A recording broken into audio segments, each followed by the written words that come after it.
Hello and welcome to Real Hi-Fi Help, a good store to demo equipment. So I found this store at Hi-Fi Club, this particular store in Frederiksberg in Copenhagen. And I'm generally not a fan of Hi-Fi Club, but I've heard actually most of the gear that I've heard. If I had to take like one store where I've heard most of that gear, it would be Hi-Fi Club. I've really heard a lot of stuff in Hi-Fi Club throughout the years, but I was never really a big fan of their rooms until a year ago.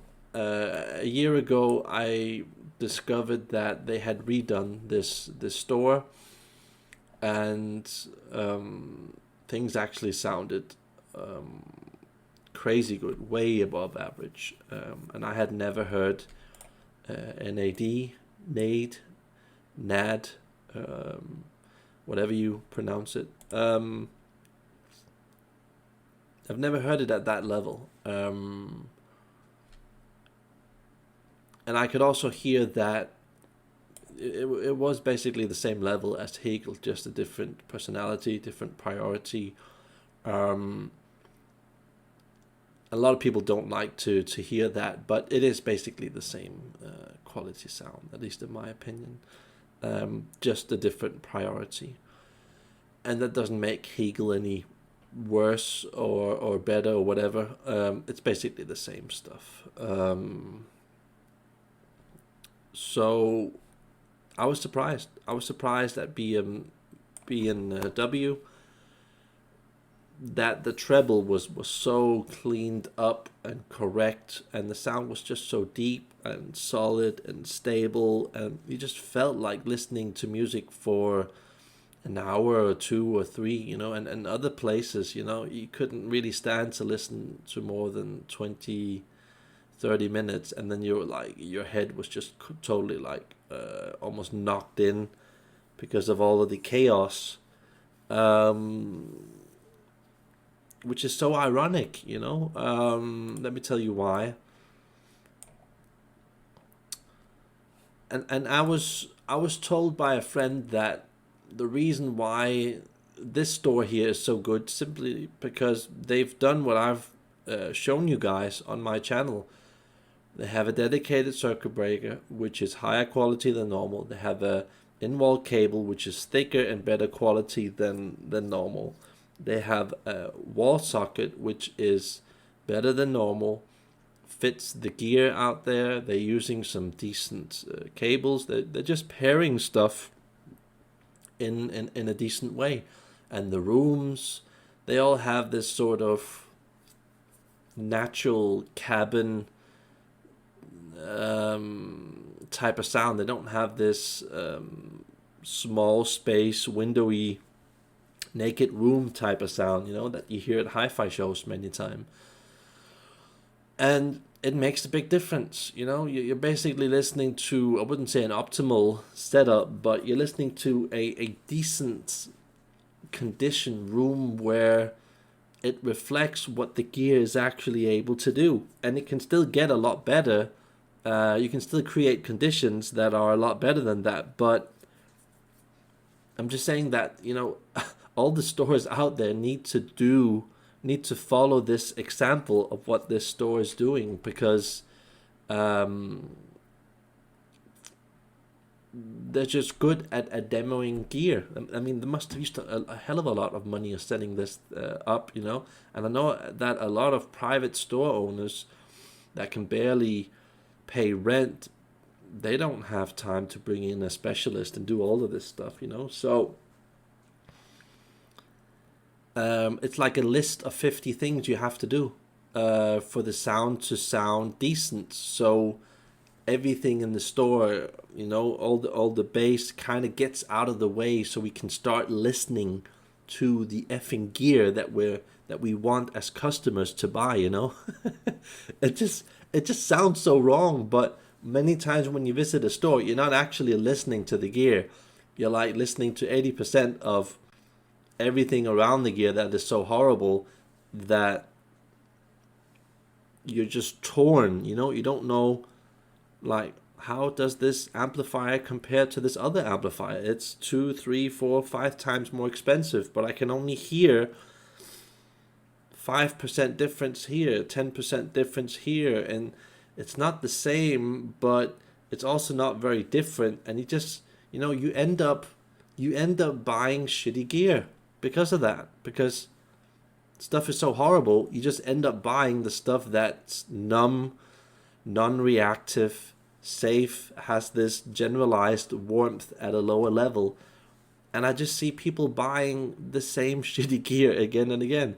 And I'm not here to complain about these companies, but there's a reason why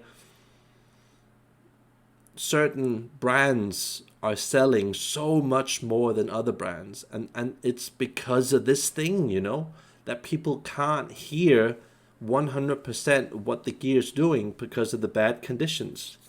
So that's also like another reason for borrowing equipment home, so you have an idea of what's really going on,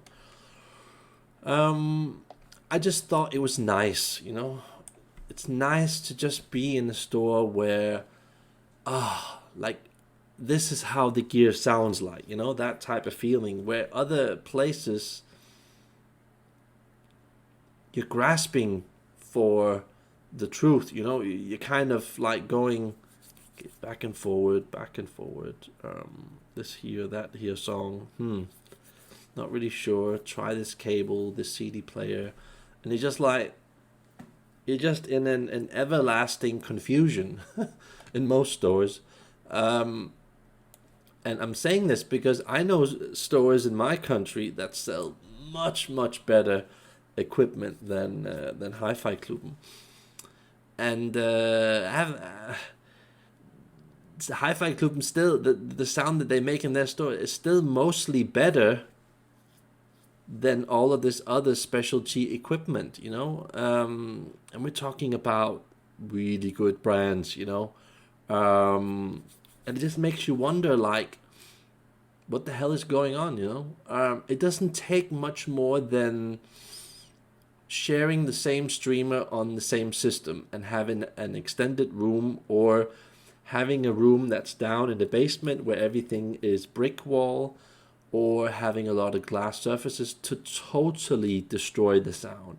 I remember several times listening to Macintosh gear, and I just couldn't ever really listen to the gear because it just sounded so fake and jumpy, and you just weren't really sure. And the reason because of that was I could almost only listen to Macintosh on systems that had Nordost Valhalla cables, or Nordost Odin cables, or MIT cables and stuff like that. And that to some degree sounds good in its own way, but if you start putting cable like that on systems that have a really bad bass, and when I'm talking about really bad bass, we're talking about a power bar that doesn't match, a streamer that shares the same power as the system, power cables that aren't in correct phase, speakers that aren't pointed the right way, having this giant gap of room behind your listening position where you've got 3, 5, 10, 15, 20 meters behind you of air, where there's no wall behind your listening position supporting the sound. It just, you're not really listening to the gear anymore. It just becomes one big confusion where you kind of sense that the gear has a potential, but you're not really sure. And because of that, a lot of people are just not going to buy decent to good gear. They're just going to settle with the numb stuff, the polite stuff, the safe stuff that plays a bit more of a generalized type of bass. They're going to try to avoid a lot of gear that generally has a lot more of an evolved mid-range to top end, because it's so hard accessing that detail without it, like, making your ears bleed or whatever, and because of that, stores start to introduce streaming They do streaming in a bad way. They have the Wi-Fi activated. And then you suddenly get this extra layer of confusion on top of the sound where you've got this chaos, and now you're putting all of this numbness on top of it, where you're like censoring the sound and you're making it a bit more nice than it really is, which starts adding a sort of time lag and fake warmness to it, where it's like not fully releasing, where the sound is either at the speakers or it's being set loose, so it's just like coming out to you out of phase, pumping out, and I just wanted to bring this to you guys attention, that it's difficult to hear really good gear without it sounding broken somehow. Really good gear reacts a lot, and when you haven't got the basics in order, it then freaks out. And these are especially good examples of brands that I've heard in stores that I know are basically some of the best brands ever in this world, but especially Monitor Audio. My God. The type of demo sound that you get when you hear Monitor Audio generally in stores is so far away from the actual sound that you're going to hear when you set it up in just a decent room, where you just give it to a normal okay guy, Same with audio notes. A lot of that stuff that I've heard in stores, not just in my country but other countries, was just so raw and out of phase, and there just wasn't any black level and depth and true pleasantness. It was just kind of ripping your head off, but still being, kind of good. You could kind of sense that there was a lot of potential, but yeah, I've heard it some places where I just thought that, my God, I just can't believe how bad it sounds, because I've heard the same gear either where I borrowed it home or at friends' places or out abroad, and it just sounded so much more evolved, so much more pleasant, so much more layered, so much more black level. Just everything was just better. Where in a lot of these rooms where I heard audio note, even though there was a lot of good gear connected to the audio note, it just didn't take a lot to make it very unbalanced. It just took one bad room to totally ruin the sound, or one bad room in combination with a streamer, in combination with a Nordost cable, or combination with like a regular power bar, or like a half hi-fi power bar only costing like $1,000, or it didn't take a lot to to totally taint the sound. And that's the word, taint. And I also heard from friends that recently wanted to buy an ear amplifier in my country. I heard him comparing it to lesser good gear than Sugden and stuff like that, and he said that he couldn't stand listening to the ear. He knew that it was better gear, but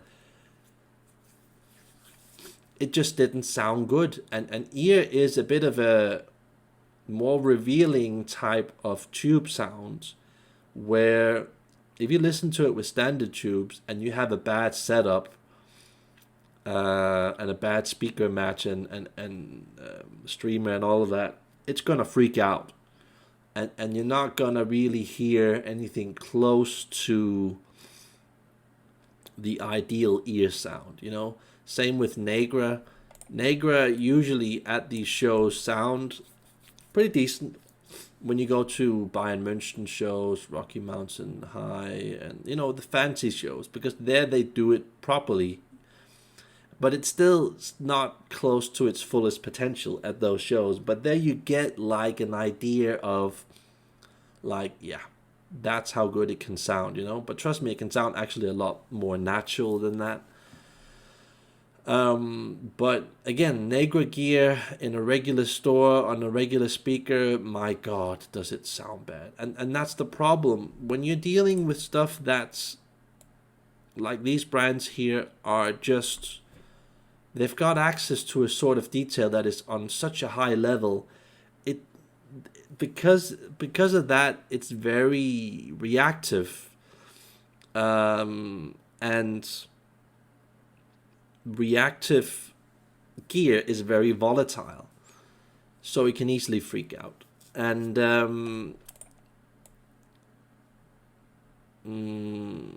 yeah, like I've written here, it just it's the same brands that end up winning people over. It's Nate, it's Hegel, it's B&W, it's sometimes Monitor Audio, but Yamaha, Aquaphase, perhaps Macintosh. It's stuff like that that really, really sells in stores. Simply because it has a type of sound that generally is pretty good at dealing with horrible rooms, because a lot of that gear is in a way a bit polite, and I wouldn't say exactly that it's numb, but it has a way of forgiving bad conditions. And of course, people are gonna, be more inclined to selling gear because of that. And I think that because of that, manufacturers are also kind of changing their sound to this sort of fake warming sound. Like, for example, good example of this is that you almost can't buy power cables and power plugs without someone using FoodTech. And you gotta ask yourself, why are FoodTech so popular? I'll tell you why they are so popular.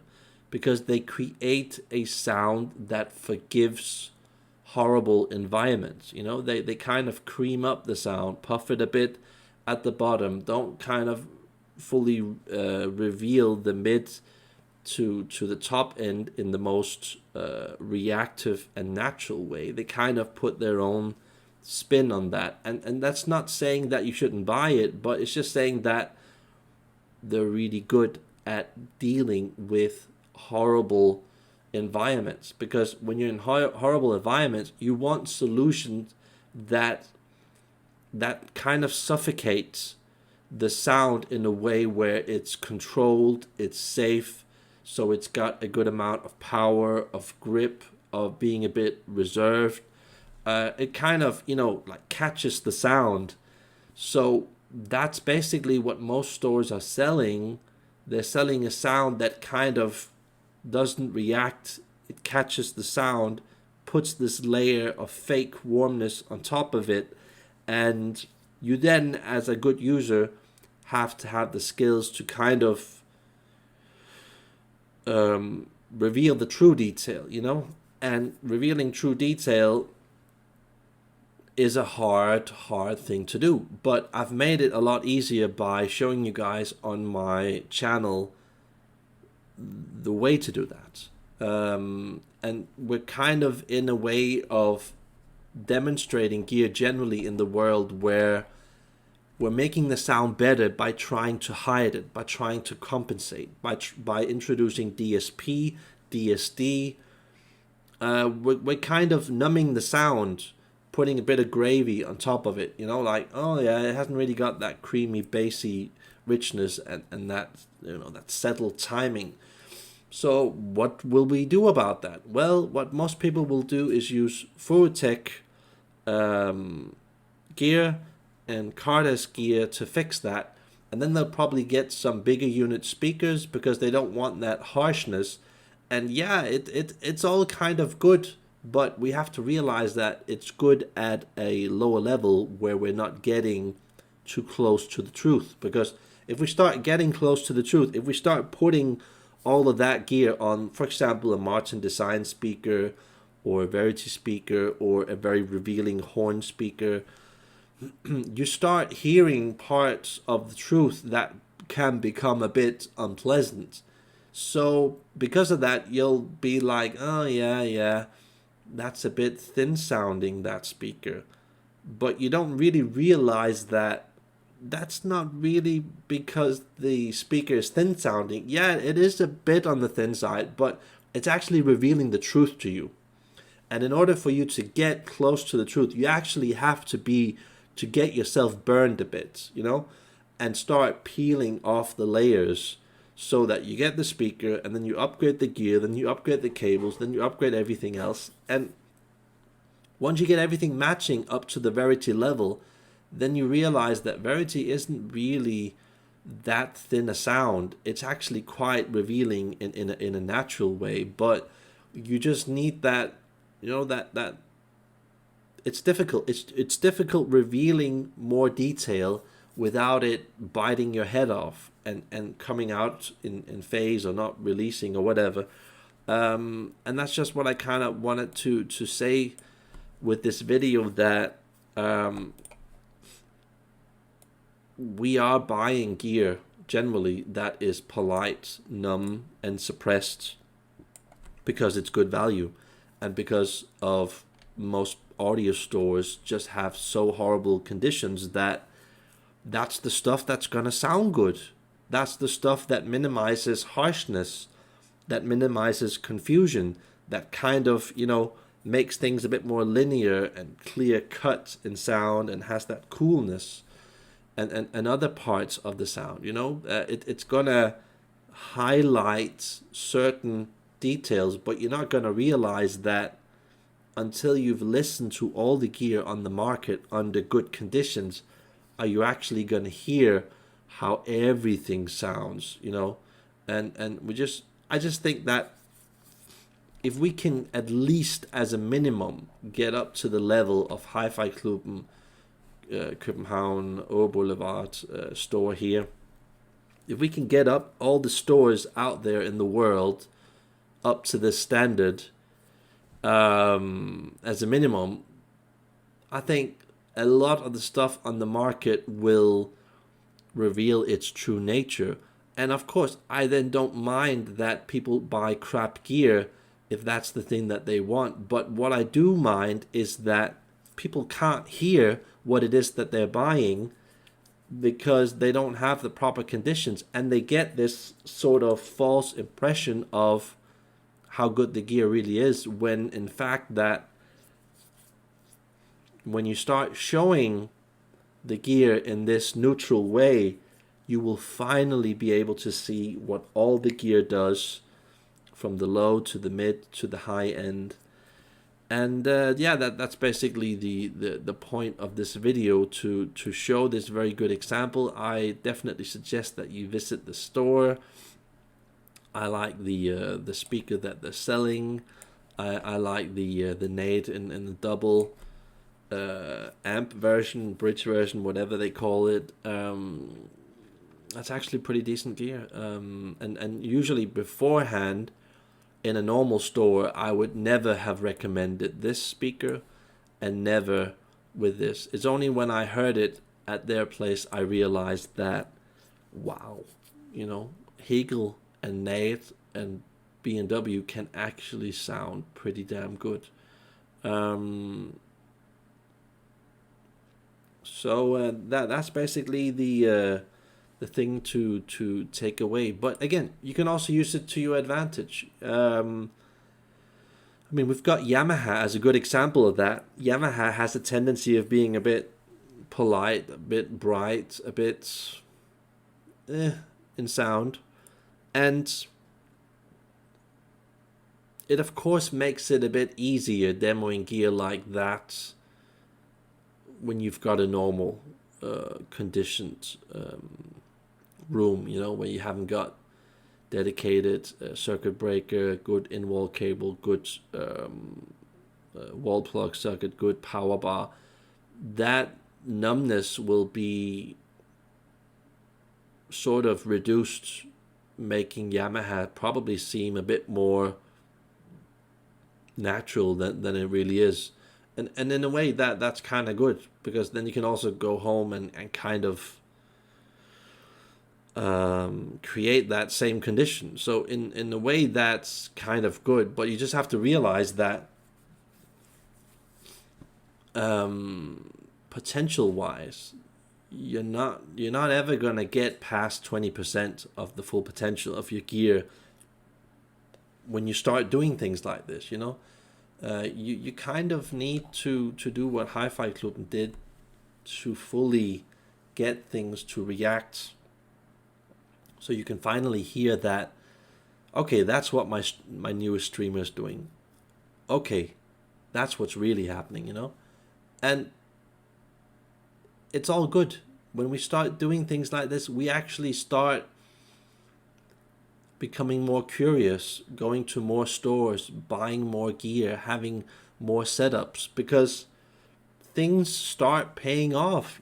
Things start making sense. Suddenly you can hear the difference between all the Macintosh amplifiers from the bottom to the top. You can hear like a clear difference, because it just suddenly starts to react, and that's gear that for me it doesn't react quite well, but at least you're starting to see the truth of what's going on. So that's basically my point. So like and subscribe if you can.